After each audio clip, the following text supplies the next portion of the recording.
looking to connect a region of over 600 cultural bridges between our lands.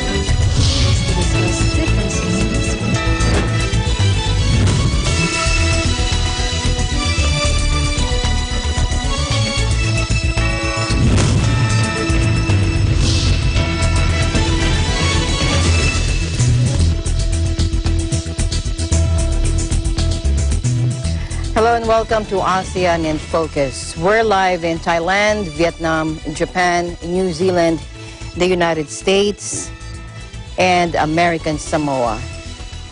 This is Alma Angeles, live here in Manila, and ASEAN in Focus starts now.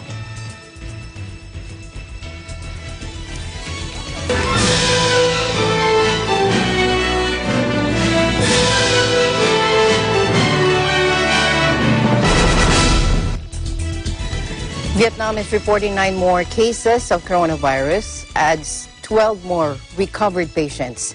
Traffic checkpoints set up at Saigon entrances to enforce the transport restrictions.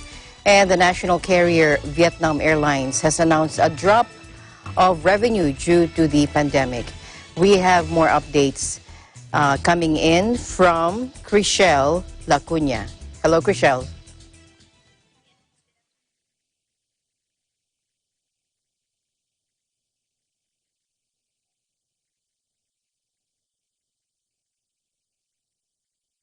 Hello?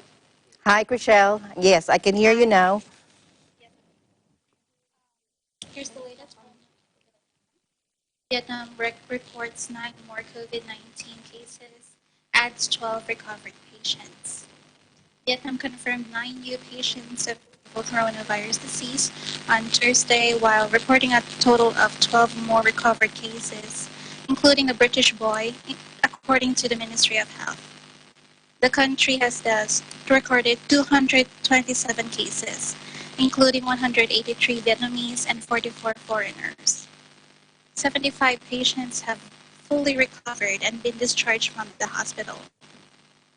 Note that related to the disease has been reported so far. Hanoi and Ho Chi Minh City are considered the epicenters of the country. The capital has successfully treated 38 of its 99 cases, while 15 of the 50 patients have recovered in the southern city. The Ministry of Health advises people not to leave their home except for essential trips for food, medicine, and emergency care. Everyone should wear a face mask when outdoors and keep a minimum distance of 2 meters in social interaction.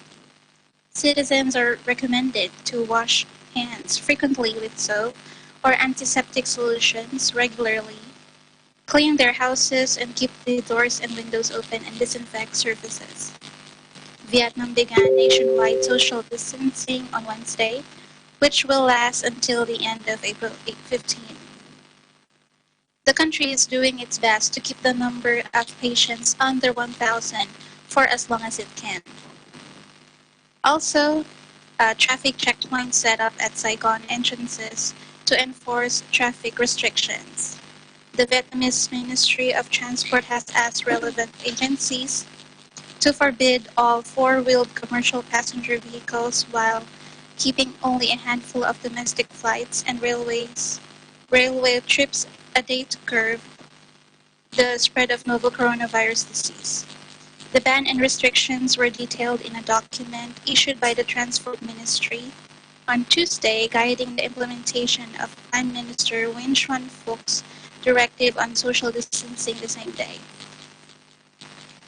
The Directorate for Roads of Vietnam is responsible for directing all provincial and municipal transport departments to consult their respective administrations about banning all 4-wheeled commercial passenger vehicles for 15 days from April 1 to 15.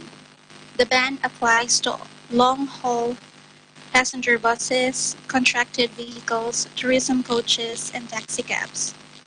Exceptions include vehicles on official duties and those used for supplying food and basic essentials, companies, shuttle buses, and vehicles transporting production materials and goods. Cargo ships remain unaffected by the restriction. In a statement issued last Tuesday, Grab said it was suspending all four-wheeled services, including Grab Car and Grab Taxi, in all provinces and cities of Vietnam from April 1 until the end of April 15. Grab believes this decision will contribute to the joint effort in combating the COVID-19 pandemic together with the public and Vietnamese government, the statement reads. Last but not the least, Alma, national carrier Vietnam Airlines has announced a drop of 50 trillion Vietnam dong, equivalent to about $2.1 billion in revenue due to the COVID-19 pandemic, leading to 10,000 jobs lost. The country's flag carrier is reducing operations and trying to cut costs to ride out the impact of epidemic and achieve a positive financial result. For this year, it said in an email statement, it has suspended all flights to and from mainland China since the end of January, directly affecting 70,000 visitors per month between the two countries, it said. The epidemic has significantly reduced the travel demand of domestic and international tourists in the Vietnam network, the company said, adding that its passengers on domestic routes have also fallen by 20 to 30% over the past 2 weeks. China, where the coronavirus epidemic has killed more than 1,300 people, is Vietnam's largest source of foreign tourists and largest trading partner. Chinese tourists accounted for one-third of the 18 million foreign tourists visiting Vietnam last year. Alma? So with almost everything going down or shutting down, has the government put in place economic measures to address the fiscal or monetary issues like financial support for the population or for unpaid leaves or something like that? Well, so far, the companies have been implementing forced leave to its employees and no financial measures yet, but the government here is so far very supportive as long as the citizens will be very submissive to them.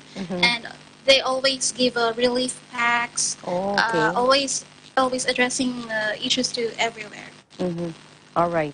Thank you so much, Chriselle, for that update, and we'll see you later. Thank you for reporting from Ho Chi Minh City, Vietnam. This is Chriselle Yapuna. We live in interesting times.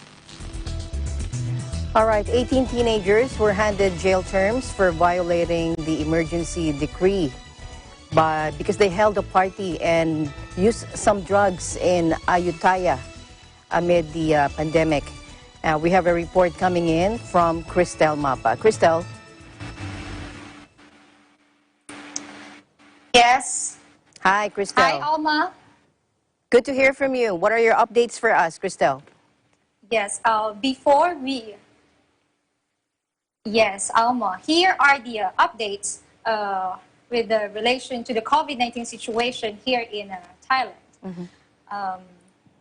Prime Minister of Thailand, General Prayut Chan-o-cha, who is also the director of the Center for COVID-19 Situation Administration, has imposed a curfew banning all people nationwide from leaving their homes from 10 p.m. to 4 a.m. starting tonight, in its latest move to contain the spread of coronavirus. Appearing on the TV pool Thursday evening, General Prayut Chan-o-cha announced the curfew effective until further notice. The Prime Minister called for the public to stay calm and ask not to stock up on food, as they will still be allowed to go out during the daytime, though they will be required to observe social or physical distancing.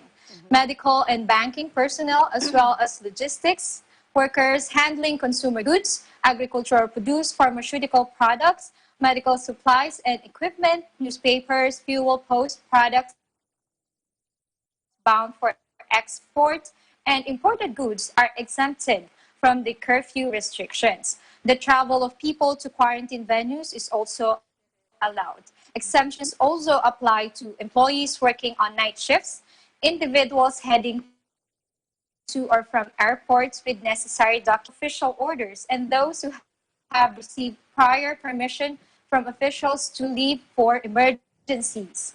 And ALMA violations will result in a jail term of no more than 2 years and or a fine of no more than 40,000 baht. Existing curfew orders in other provinces with stricter requirements shall remain and it will be set up to distribute face masks. He said, and I quote, "I won't let anyone hoard the products and take advantage of people during this difficult time," unquote. More economic stimulus packages will be introduced, which include financial aid, debt suspension, and restructuring, and a liquidity boost. In terms of the disease mitigation, a center will be set up to manage travel in and out of the kingdom with more strict screening, quarantine, and monitoring measures. In terms of communication, a briefing will be held every day at the government's COVID-19 center. He again warned of the consequences of the spreading of fake news or sharing information from unknown sources before urging everyone to cooperate for the ultimate goal of zero infections. Earlier in the day, or yesterday rather, General Prayut said the government will block all travel to Thailand, including by Thais, starting yesterday until April 15, to prepare quarantine facilities after more local cases were linked to imported cases. General Prayut said, and I quote, "In the meantime, agencies will prepare the venues and coordinate with Thai embassies to ensure all Thai returnees will be quarantined and get proper medical checks," unquote. Tawisin Visayanoyutin, spokesman of the Government Center for COVID-19 Situations at the center, that arrivals of foreigners and Thais from abroad will have to be slowed down to stop the disease. The new ban does not apply to people who already received permission to travel to Thailand, he said, before urging affected. Dr. Tawisin said arrivals from abroad have proved to be a major source of infections. Recent cases included an infected Thai man who had visited Pakistan, which we reported yesterday, and died on a southbound train in Prachuap Khiri Khan province. He also cited 6 Thais who returned from meetings in Italy, 4 of whom tested positive. The cases led to 50 other people being quarantined. Out of the 132 Thais who attended a religious gathering in Malaysia, 47 contracted the disease. 4 died, and about 1,000 others were still quarantined. Meanwhile, out of the 56 Thais who had attended a similar gathering in Indonesia, 32 were infected and about 500 were quarantined. 4 Thais who recently returned from the United Kingdom contracted the disease and 1 of them died. This group included a patient who concealed his symptoms to return to the country as a result. Furthermore, 19 Thais crossing the border from Poipet, Cambodia, were found to be infected, and about 304 new local cases of COVID-19 infections, bringing the total number of confirmed cases to 1,875. 3 more deaths were also reported, raising the death toll from the novel coronavirus disease in Thailand to 15. And Alma, as of today, there were an additional 103 cases, and the total of confirmed cases now here is 1,978. Okay. And Yes. there Go are ahead. also additional 4 deaths are all males between age 59 and 84. Alma? Okay. You said about stimulus package or maybe subsidies that was offered by Thailand. How will this be distributed to the population, or will it be coursed through companies? If you don't have the information now, you can get back with me just so we know how the population is being taken care of. Yes, Alma. As of today, there are reports of a meeting with regards to the next phase of Okay. these stimulus packages. Okay. All right. So you can get back with me on that. Thank you so much for your update. Stay healthy. You too. Thanks for having me. Thank you for your Reporting time. live from Thailand, I am Crystal Mapa. We live in interesting times. All right. The World Health Organization said the number of coronavirus cases in Malaysia is expected to peak in mid-April, and there are signs of a flattening of the infection curve. Meanwhile, the Malaysian Employers Federation there also said the overall economic slowdown, political uncertainty in February, and the COVID-19 pandemic have caused unemployment to spike. And the trial of former Prime Minister Datuk Najib Razak, who is facing corruption and money laundering, as we remember, the charges has been postponed again due to the coronavirus, but will resume on April 15. Here's Ruby Kinawin for the report. Ruby.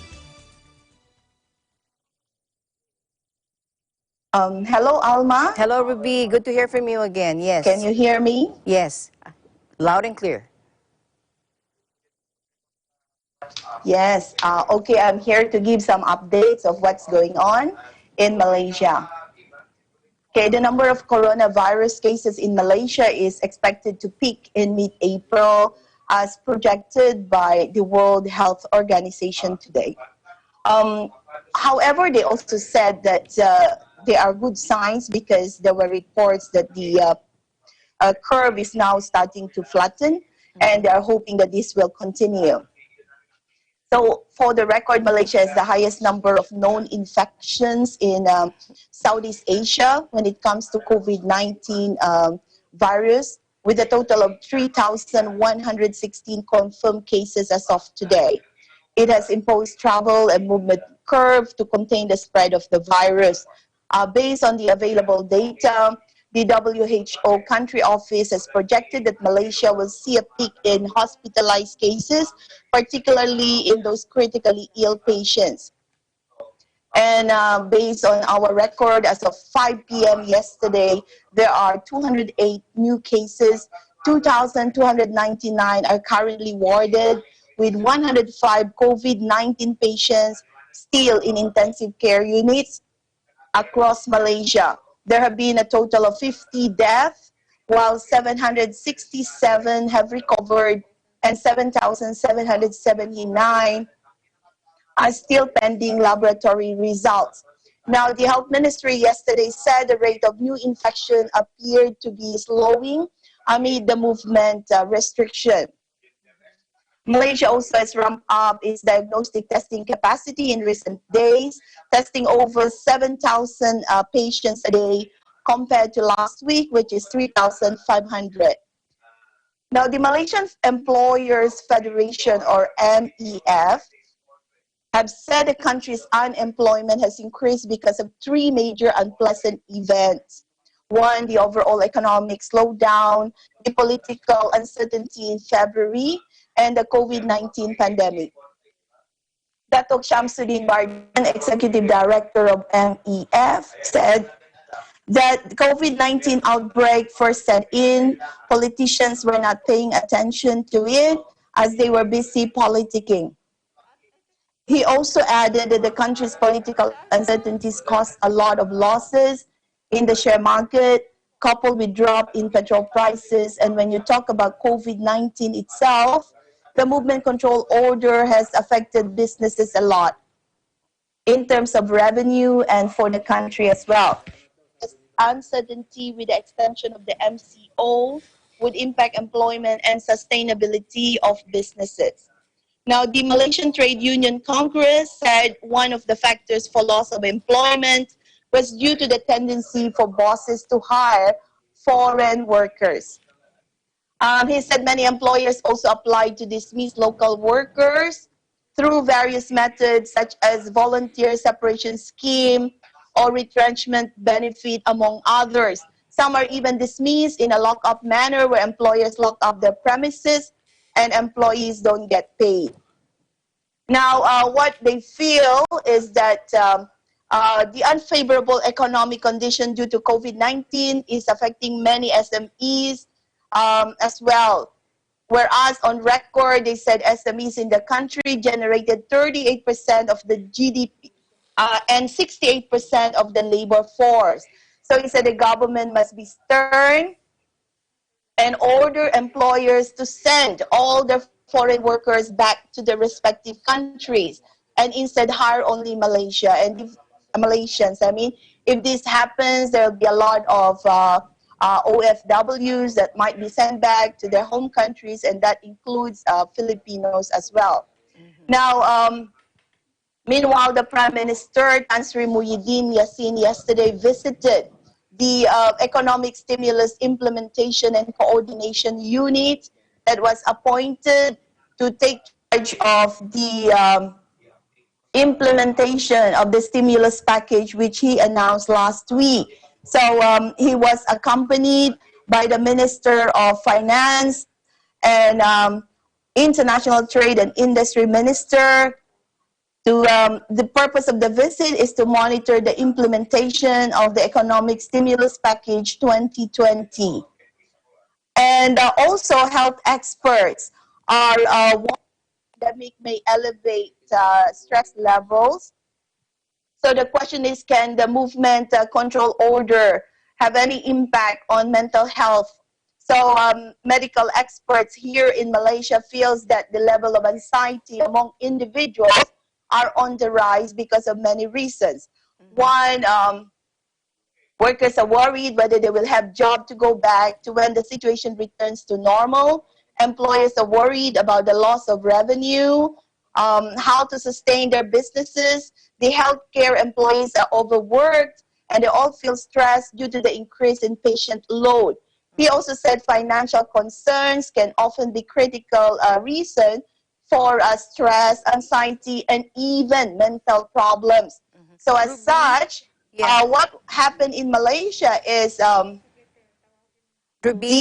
Ministry of, yes, Alma? So how is the government addressing this?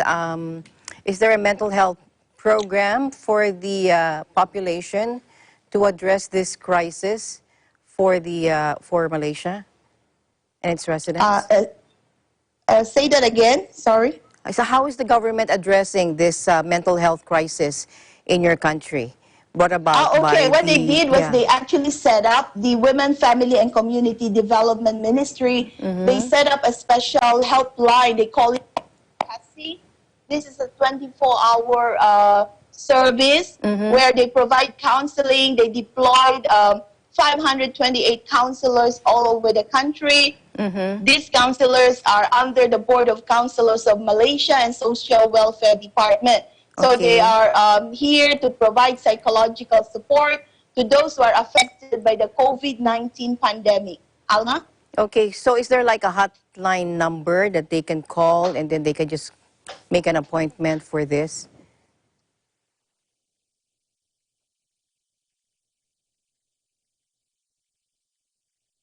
Ruby, are you still there? Yes, that's right. There's a 24-hour hotline that is available for every single one. And they can also log into the websites that they provided. They can contact them via social media. Okay. Yes, hello? Yes, go ahead. Go ahead. Alma, can you hear me? I can hear you loud and clear. Go ahead, Ruby.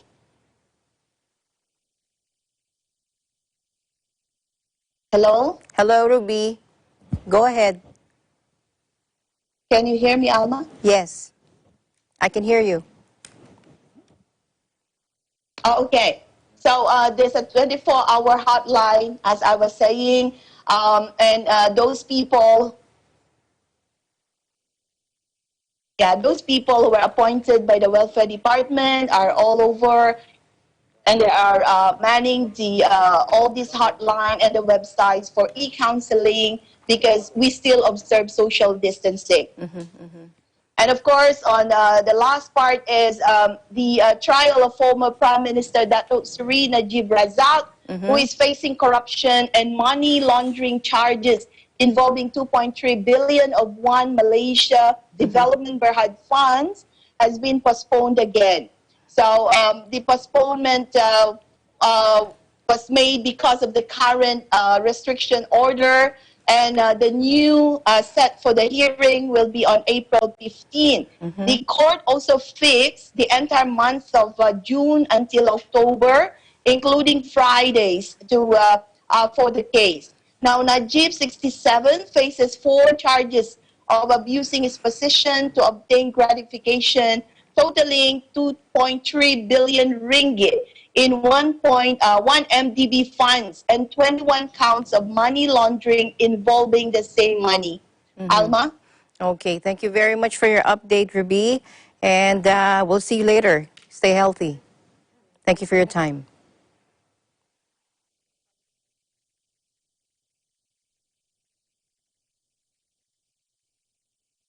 Yes, from EBC Malaysia Bureau, this is Ruby Tinawin. We live in interesting times. All right, let's go back to Thailand. Coping with life changes during the COVID-19 pandemic. Joining us live is Faye Bartev. Faye, nice to hear from you again. Yes, Alma, thank you. Go ahead, Faye. Yes, Alma, as of now, there are 2 weather situations that they are already forecasted from the meteorological department. Okay. So there are 2. The first one is the summer storms, and the second is the hailstorms. So these 2 weather conditions, Alma, it will happen in the north, the northeast, the east, and the central plains. And they are also forecasting like they labeled is, or they define like hot to very hot conditions. Luckily, Alma, Bangkok is not forecasted to be affected for this. Okay. However, the government are advising and encouraging the people here in Thailand, the locals and the foreigners, that the people should stay away from large trees, the buildings which are ruined due to its old age, and farmers are really affected for this. Like farmers are advised to take precautions against damage to their crops. Alma? Okay. So, how is the government addressing this since the drought in Thailand is really a problem? Climate change is really affecting most ASEAN countries, especially Thailand. So how is the government addressing this problem for the farmers? Yes, Alma, they actually address this in the food supply, because despite growing food security fears worldwide, Alma, the government says here in Thailand, there is no plans to limit rice exports. Yes. And even for the eggs, they already have the ban for eggs to export, because they want to, they want the food supply here inside Thailand to be sufficient and enough for everybody. The details for that, Alma, because Ms. Pinchanok Vonkorpon, the Director General of the Trade Policy and Strategy Office under the Commerce Ministry, said that Thailand is unlikely to experience any food or rice shortages. Mr. Chukiat Opaswongse, the honorary president of the Thai Rice Exporters Association, said that Thailand shows no signs of limiting rice exports. So it's a good news for everybody, Alma, and Thailand will continue exporting rice as usual, and they expect to export 7 to 8 million tons this year. Okay. But there is just a slight increase for the domestic rice, Alma. Oh, yeah. Will the Philippines be included there for the export? Yes, Alma, it will be included there. Okay, go ahead. So yes, right. Alma, because of this, there is just a slight increase of the prices. Domestic rice prices also rose accordingly from 217 baht per kilogram from 11.50 baht. So it's just a slight increase. This is not addressed to be stable yet, but however, they are addressing the people here in Thailand just to inform them that there is a slight increase. Alma? So how are the people reacting to the spike in prices there, especially since we are a rice-eating nation, Right. ASEAN region? So Mhm. how are they reacting there, over there? Yeah, the reaction of the people here, Alma, it would be okay for them. However, the most important address there is there would be no rice shortage. Okay. All right. Thank you very much, Faye. And we'll see you later. Stay healthy, keep fit, and we'll keep waiting for your updates. Thank you so much. Thank you very much, Alma. This is Faye Barta from Bank of Thailand Bureau, and we live in interesting times. ASEAN in Focus. We'll be right back.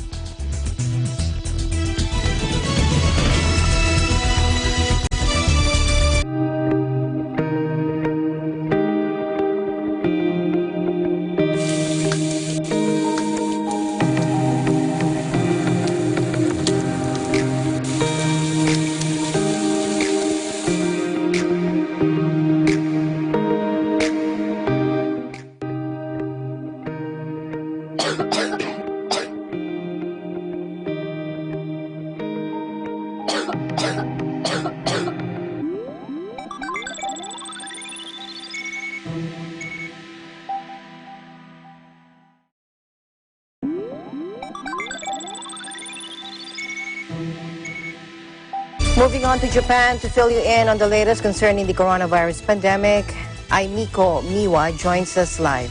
Aimiko? Good afternoon, Alma. Hi. Good to hear from you again. I just heard from you last night, but yeah, you're always welcome to give us updates from Japan. Thank you for joining us. Hello, Aimiko. Go ahead. Hello, Alma. Okay, so for the updates here in Japan regarding the coronavirus, Japan now has a total of 2,617 confirmed cases, and 472 have fully recovered, and Japan has now a total of 63 deaths.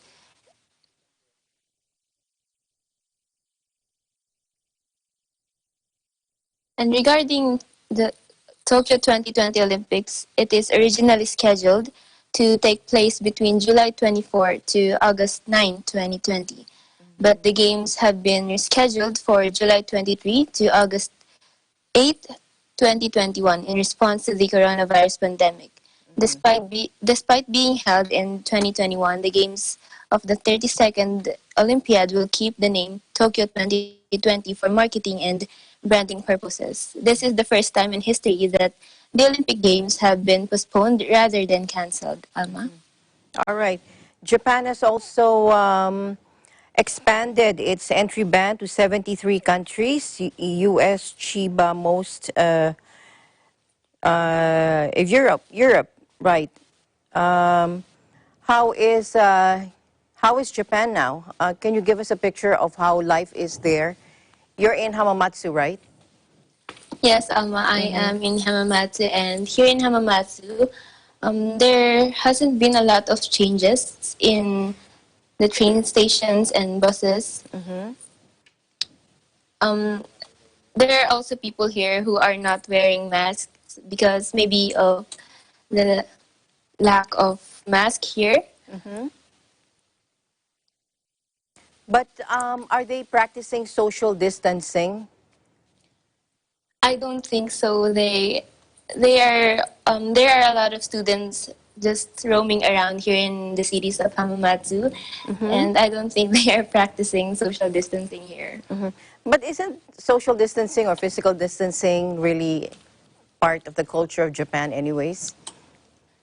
Yes, but as I can see here in Hamamatsu, I don't think they're doing social distancing. Okay. So do you think the government should be more restrictive on the guidelines over there in Hamamatsu? What do you think?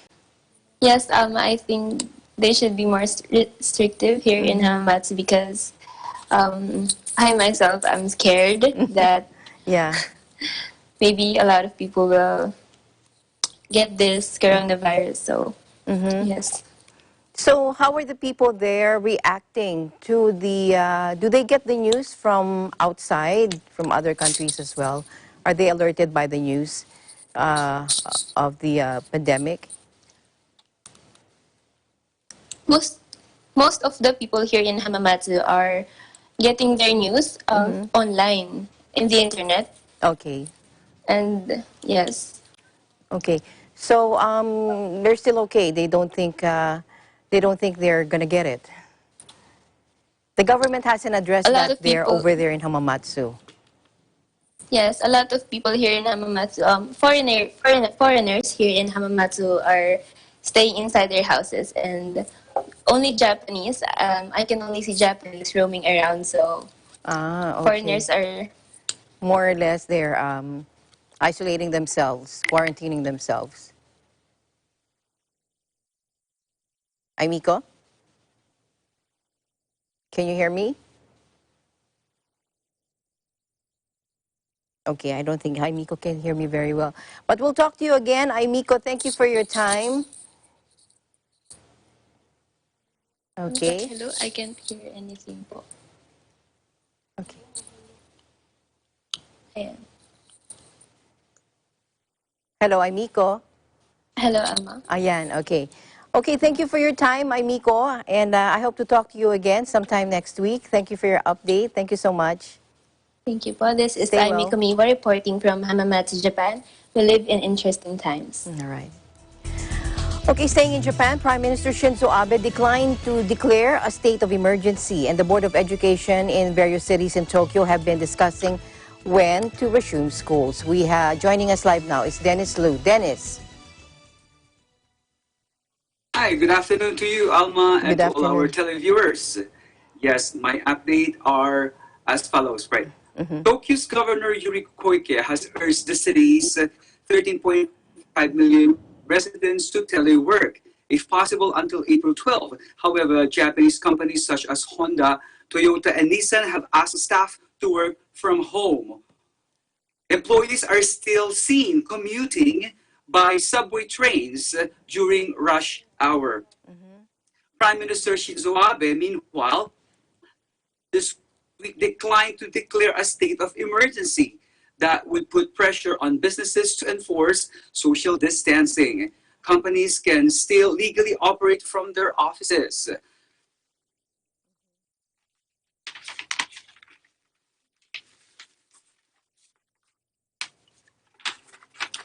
With the spread of the new coronavirus,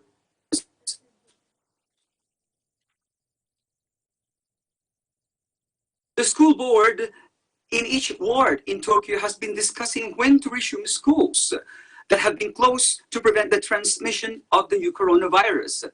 Even if the entrance ceremony and opening ceremony are held as scheduled, all wards are working hard to prevent infection from one child to another.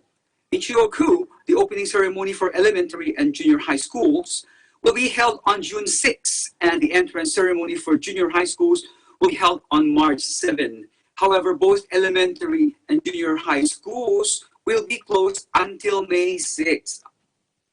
During school holidays, school days are set at a pace of 3 days a week. At the school's discretion, students will be distributed to schools by grade or by class to ease student concentration. They're also considering shortening the summer vacation to secure more lessons. Setagaya Ward held an opening ceremony for elementary and junior high schools and an entrance ceremony for elementary schools on April 6. However, regular classes will be on May 7 still. The Meguri Board of Education has decided to temporarily close the school until May 6. Minato City will also extend the closure of elementary and junior high schools until the 6th of next month. The Katsushika City Board of Education has announced that the school closures will be extended until May 6. During morning, there won't be singing of songs, and attendance will be restricted. Various cities' Board of Education said they will decide on a policy within 3 days. They will notify parents and guardians through website of schools.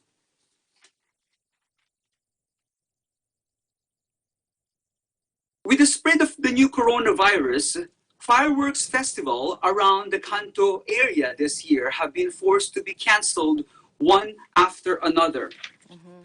The Edogawa-ku Fireworks Festival, which is held at the same time as Ishikawa City in Chiba Prefecture on the other side of the Edogawa, announced early that it was ahead of May, but was postponed to October due to the spread of the virus.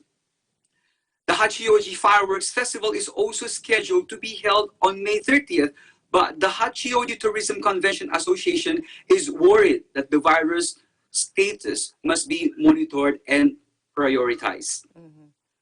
Okay. They will be preparing for cancellation. However, they are worried about the weather change because it might be the rainy season by then, Alma. Okay, so Dennis, in your view, ang dami na kasi nagbago, no? What has significantly changed in the last few days in the way the population there, the citizenry is reacting or coping with this pandemic? Paano ba nagbago ang buhay dyan sa Japan? Right, Alma. Yeah. For the social distancing, one of the schools, one of the restaurants that we have visited earlier, there are no I'm sitting in front of you usually at restaurants, right? However, now there are distance. We're in, yes, you will not be in front of each other, Alma. Okay. So, yun lang, yung mga ganun lang ba? Tapos yung mga trains, hindi na rin sila siksikan ngayon? Kumusta ang mga ano ngayon dyan? Not, Alma.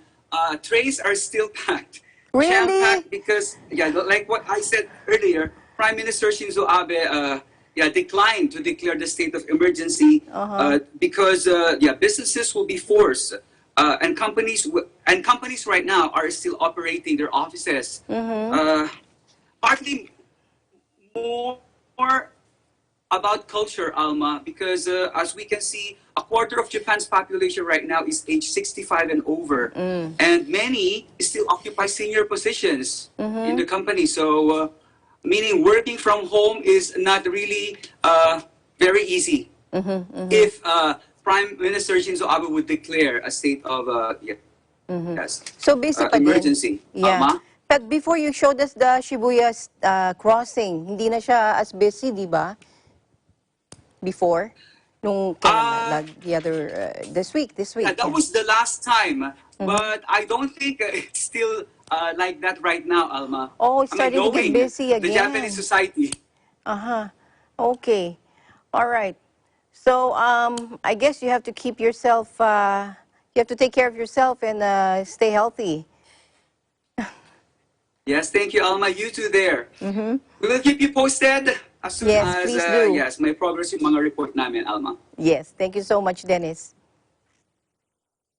Reporting from Tokyo, Japan, this is Dennis Liu. We live in interesting times. The government has announced a plan to enable the safe, orderly exit of tens of thousands of stranded foreign nationals from New Zealand during the current COVID-19 Alert Level 4 restrictions. We have more. Joining us live is Greg Besa from New Zealand. Greg, good afternoon. Good day, Alma, and to all our televiewers good evening all over over the there. world. Yes. Today, 3rd of April, is the 9th day of lockdown here in New Zealand. By the way, happy birthday, Greg. Thank you very much. Happy birthday to you. Yeah. Okay, so go ahead. As of today, there are now 772 confirmed cases and 96 probable cases, bringing the total to 868. As the government is intensifying its testing daily, it is expecting more COVID-19 cases in the coming days, as it warned that the country is yet to flatten the curve of the spreading virus. There is no definite indication yet on what will happen after the initial period of lockdown, which will end on the 28th of April. But on the action plan from the National Crisis Management Center of the government, which was leaked to the public, it broadly stated that there is likelihood over a protracted period before a transition to recovery can be reconsidered. During the lockdown, all non-essential movements, both within New Zealand and to and from the country are being restricted.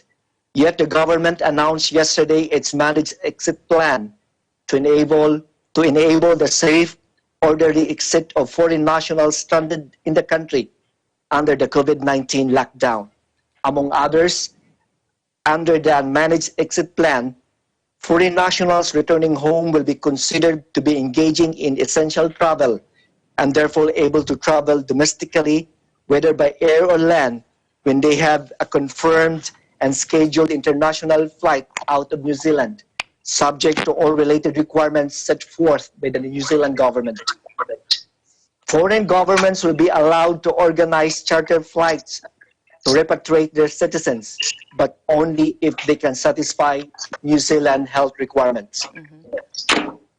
It is expected that the first foreign government-organized charter flight operated by Air New Zealand could leave the country as early as tonight. Since Air New Zealand will be used in transporting foreigners out of the country, the government is working out to use the return flights to bring stranded New Zealanders from other countries, particularly from Europe. Approximately 80,000 New Zealanders are still stranded overseas. Okay, so Greg, can you give us a picture how New Zealand is now since the pandemic? How has life there changed since this pandemic? How is everybody coping? Well, generally, the majority of the people here in New Zealand are in compliance with the directive of the government, which is to stay at home to save more lives. And then, of course, we are also coping with the daily activities here, like, doing some essential travels, like going to the supermarket, to pharmacy, and even to doctors for physical checkup and all related activities like that. What about the citizenry? No work, no pay? How are they adjusting, or how is the government addressing this? Well, of course, under the lockdown, only those being classified as essential workers are required or requested to work, like those in the hospitals, in the supermarkets, Okay. and in other businesses considered as essential businesses. And those who are not working, the government is providing what we call wage subsidy, wherein Okay. the government is providing a minimum amount of money to all the workers to be Okay. coursed through the businesses, and then the businesses are required or requested to top it up or to increase it to make it 80% of the salary that the workers used to receive before the lockdown. All right. Okay, thank you very much, Greg, and we'll hear much from you as the days go by. Please stay healthy so we can talk to you as always. Happy birthday, Greg. Thank you for your update, and thank you for your Alma. time. This is Greg Besta reporting from New Zealand. We live in interesting times. The mayor of Los Angeles has asked its residents to start wearing masks to protect others from getting COVID-19 from those who might have the virus but aren't showing signs. And other news from Sacramento, California, MJ Racadio reports. MJ. Hi, Alma. Hello, MJ. How are you doing? Hi. I just want to demonstrate with this mask. Yes. Okay, please Yes, do. indeed. The mayor of Los Angeles urging everyone to wear a mask when they go out. About 4 million residents to wear masks to combat the coronavirus when they walk out in public. So with those essential needs, you gotta really use your mask. And according to the mayor, homemade cloth masks or even a tucked-in bandana will help reduce the spread of COVID-19 virus in the nation's second largest city. So the mayor urging everyone, even if you have the bandana, like what I had right now, I have the, I just want to demonstrate. This is the scarf. You could cover your face like this. Yeah. Like this. Oh, so that's allowed too. Okay, that's good. Yes, We can because do that here too, it's yeah. limited amount of surgical masks, so they require to all the frontliners to use those medical masks such as N95. I was really lucky to have it, medical masks. It is important. But let's go on with the numbers before I go on with the report. As of April 1st, 2020, there are a total of 9,191 positive cases and 203 deaths in California. And Los Angeles County, it is 4,045 cases and 78 deaths. Now let's go on to Sacramento County. There are 314 positive cases of COVID-19 and bringing count to 9 deaths. So it is really going up, and we don't even know when we're going to have a lockdown. Today is the exact 2 weeks of lockdown in the whole entire California, but you can still go out buying necessities such as groceries. You could pick up your prescriptions. You could visit your doctor. You could still go to the bank. And, well, as you know, California has 40 million population, and local orders to stay at home except when performing essential tasks like what I mentioned. And health experts have said that it's the best way to slow the spread of the virus, which has, as of Wednesday, had infected nearly 10,000 Californians and caused 215 deaths.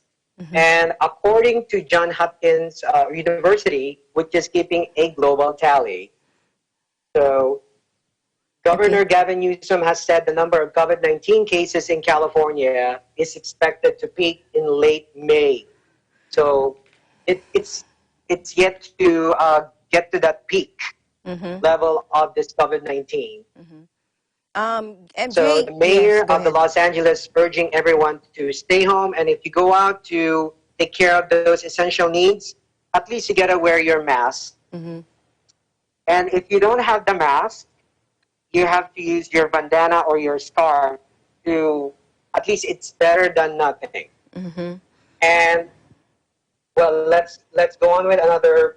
We cannot stress this enough. According to CDC, these are how to protect yourself.